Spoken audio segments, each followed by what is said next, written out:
Leader లేరు, పార్టీని ముందుండి నడిపించి నాయకుడు కరువయ్యాడు. ఆ ఎఫెక్ట్తో కేడర్ చెల్లాచెదరవుతున్న పరిస్థితి. దాంతో స్థానిక సమరంలో పోటీ చేద్దామంటే గెలుస్తామన్న గ్యారంటీ లేకుండా పోయిందంట. ఆ భయమే గులాబీ దండు గుండెల్లో దడ పుట్టిస్తుందంటున్నారు. ఆ క్రమంలో యుద్ధానికి ముందే ఓటమి అంగీకరించినట్లుగా లోకల్ బాడీ ఎలక్షన్స్కు ముందే బీఆర్ఎస్కు ఓటమి భయం పట్టుకుందంట. ఎన్నికల యుద్ధంలో దిగడానికి అభ్యర్థులే కరువయ్యారంటున్నారు. అసలు గులాబీ పార్టీలో అంత గుబులు రేపుతున్న జిల్లా ఏది? కొమురం భీం, మంచిర్యాల జిల్లాల్లో స్థానిక సంస్థల ఎన్నికల భయం బీఆర్ఎస్ ను వణికిస్తోందట. ఒకవైపు సర్కార్ ఎన్నికల నిర్వహణకు సిద్ధమవుతోంది, కానీ ఎన్నికలంటేనే కార్ పార్టీ భయపడుతోందట. కొమురం భీం, మంచిర్యాల జిల్లాలో 5 అసెంబ్లీ స్థానాలున్నాయి. ఇందులో 4 అసెంబ్లీ స్థానాల్లో గులాబీ పార్టీ ఓడిపోయింది. ఒక ఆసిఫాబాద్లో ఆ పార్టీ ఎమ్మెల్యే కోవా లక్ష్మి ఉండగా, సిర్పుర్టి నియోజకవర్గంలో బీజేపీ ఎమ్మెల్యే పాల్వాయి హరీష్ బాబు ఉన్నారు. మంచిర్యాల నియోజకవర్గంలో ఎమ్మెల్యే ప్రేమ్ సాగర్ రావు, బెల్లంపల్లిలో ఎమ్మెల్యే గడ్డం వినోద్, చెన్నూరు ఎమ్మెల్యేగా వివేక్ వెంకటస్వామి ఉన్నారు. ఈ ముగ్గురు ఎమ్మెల్యేలు కాంగ్రెస్ పార్టీకి చెందిన వారే. ఇక పెద్దపల్లి ఎంపీగా వివేక్ కుమారుడు గడ్డం వంశీకృష్ణ కొనసాగుతున్నారు. అసెంబ్లీ, పార్లమెంట్ ఎన్నికల్లో కార్ పార్టీ ఘోర పరాజయాన్ని చవిచూసింది. వరుస ఓటములతో కార్ పార్టీ పరిస్థితి ఆ పార్టీ నేతలకి అర్థం కాకుండా తయారైందట. ఇప్పటికీ ఆ పార్టీ స్థానిక సంస్థల ప్రజా ప్రతినిధులు, నాయకులు, కార్యకర్తలు కాంగ్రెస్ పార్టీలో చేరారు. క్యాడర్, లీడర్లు హస్తం గూటికి చేరటంతో గులాబీ పార్టీ దాదాపు ఖాళీ అయిందన్న అభిప్రాయం వ్యక్తమవుతోంది.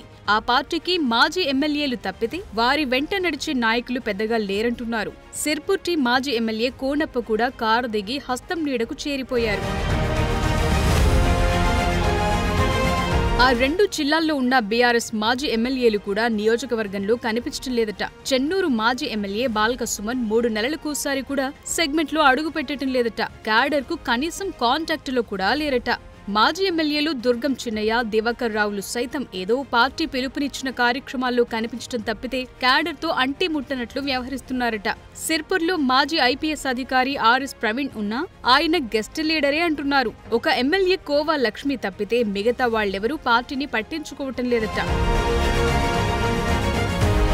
ఇలాంటి పరిస్థితుల్లో సర్పంచ్, ఎంపీటీసీ, జెడ్పీటీసీ ఎన్నికలు జరిగితే పోటీ దిగాలంటే కూడా నాయకులు వణుకుతున్నారట.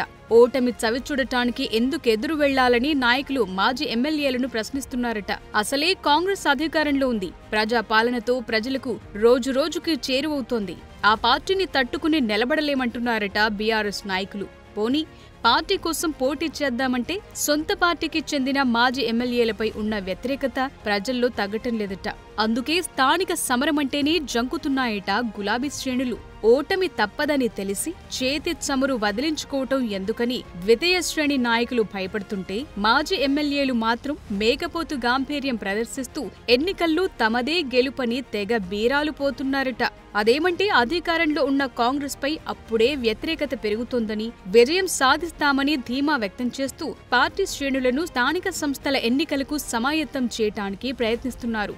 వారి ధీమాను చూసి బీఆర్ఎస్ కార్యకర్తలే నవ్వుకుంటున్న పరిస్థితులు 2 జిల్లాల్లో కనిపిస్తున్నాయి. మరి స్థానిక సంస్థల ఎన్నికల్లో మాజీ ఎమ్మెల్యేల ధీమా ఎంతవరకు నిజమవుతుందో, అసలు వారికి అభ్యర్థులు దొరుకుతారో లేదో చూడాలి.